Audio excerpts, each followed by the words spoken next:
আসসালামু আলাইকুম প্রিয় শিক্ষার্থীবৃন্দ, কেমন আছে সবাই?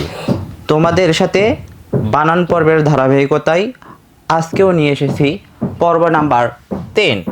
এই পর্ব নাম্বার 3-এ আমরা প্রথমেই উদাহরণগুলো দেখব। উদাহরণের মাধ্যমে বোঝার চেষ্টা করব আজকে আমরা কি শিখব। দেখো, বাম পাশে আছে সারল্যতা, ডান পাশে আছে সারল্য, ডান পাশে আছে হলো সাম্যতা, সাম্য, এই পাশে আছে দৈন্যতা, তারপরে রয়েছে হলো দৈন্য, বাম পাশে আছে হলো বৈচিত্র্যতা, ডান পাশে আছে হলো বৈচিত্র্য অথবা বিচিত্রতা, এই পাশে আছে হলো দুর্বলতা, এই পাশে আছে শুধু দৌর্বল্য এবং দুর্বলতা।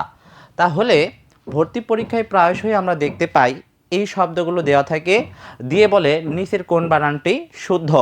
কিন্তু যখন আমরা ঠিক এই বানানগুলো একসাথে অপশনে পাই তখন আমাদের কি হয়ে যায়, ভেবা চেকে খেয়ে যায়। তো আমরা কিভাবে বুঝবো যে কোন বানানটি শুদ্ধ? আমরা একটু নিয়মের মাধ্যমে একটু খেয়াল রাখবো। খেয়াল করো, নিয়ম আমাদের ঠিক নিচেই দেওয়া আছে, একটু দেখে নেই।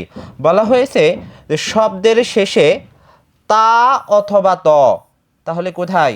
শব্দের শেষে অথবা তা অথবা ত এর আগে যদি জ অথবা জফলা থাকলে তা প্রত্যয়জনিত ভুল হবে। তার মানে আমরা বুঝতে পারতেছি যে ডান পাশের অংশগুলো কি শুদ্ধ, বাম পাশের অংশগুলো কি হিসেবে ভুল আছে? প্রত্যয়জনিত ভুল আছে। অর্থাৎ খেয়াল করো, আমরা দেখতে পাচ্ছি শব্দের শেষে তা তো এখানে আছে, অবশ্যই আছে। এর আগে যদি জ অথবা জফলা থাকে তাহলে তা প্রত্যয়জনিত ভুল হবে। তার মানে একটা শব্দে তা আছে, আবার কি আছে? জফলাও আছে। তাহলে কি আমরা এটা শুদ্ধ হিসেবে ধরবো না, কারণ সেটা কি হয়ে গেছে? প্রত্যয়জনিত ভুল হয়ে গেছে। তাহলে আমাদের করণীয় কি? করণীয় হলো একটাই, সেটা হলো দেখো, করণীয় অবশ্যই একটা, হয় আমাদের কি হতে হবে, তাটা তুলে দিতে হবে। এই যে দেখো, প্রত্যেকটা শব্দে আমরা কি তুলে দিয়েছি? তা যে প্রত্যয়টা ছিল সেই প্রত্যয়টা কি করে দিয়েছি? তুলে দিয়েছি। এর বাহিরে আরেকটা আমরা নিয়মে এই শব্দগুলো কি করতে পারি? শুদ্ধ করতে পারি। সেই শুদ্ধটা কি একটু খেয়াল করো। এই যে শব্দের প্রথমে যে আকার আছে, শব্দের প্রথমে যে আদিস্বর আছে, এই আদিস্বরগুলো পরিবর্তন করে অথবা কি তুলে দিয়েও আমরা কি করতে পারি? শব্দগুলো শুদ্ধ করতে পারি। খেয়াল করো, সরলতা, এখানে ছিল হলো সারল্যতা।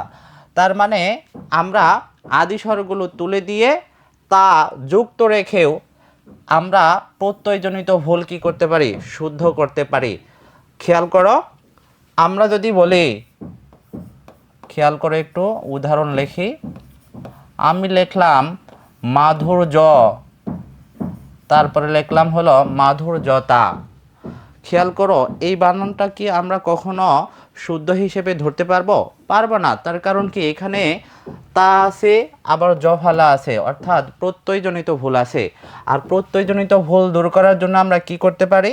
একটু খেয়াল করো, প্রত্যয়জনিত ভুল দূর করার জন্য আমরা প্রথমে কি করব? তাটা তুলে দিব। প্রথম নিয়মে যেটা আছে তাটা তুলে দিব। তাহলে আমরা লিখতে পারি মাধুর্য। এখানে আবার আরেকটা নিয়ম আছে। এই নিয়মটা যদি আমরা বলি, রেফের পরে ব্যঞ্জন বর্ণে সাধারণত দ্বিত্ব হয় না, এই জন্য আমরা জটা আর গ্রহণ করতে পারলাম না। আরেকভাবে আমরা করতে পারি, যেমন আদিস্বর যেটা ছিল আকার, সেটা তুলে দিয়েও আমরা প্রত্যয়জনিত শুদ্ধ করতে পারি। তাহলে কি হয়ে গেল? হয় মাধুর্য আমাদের লিখতে হবে, নয় মধুরতা লিখতে হবে।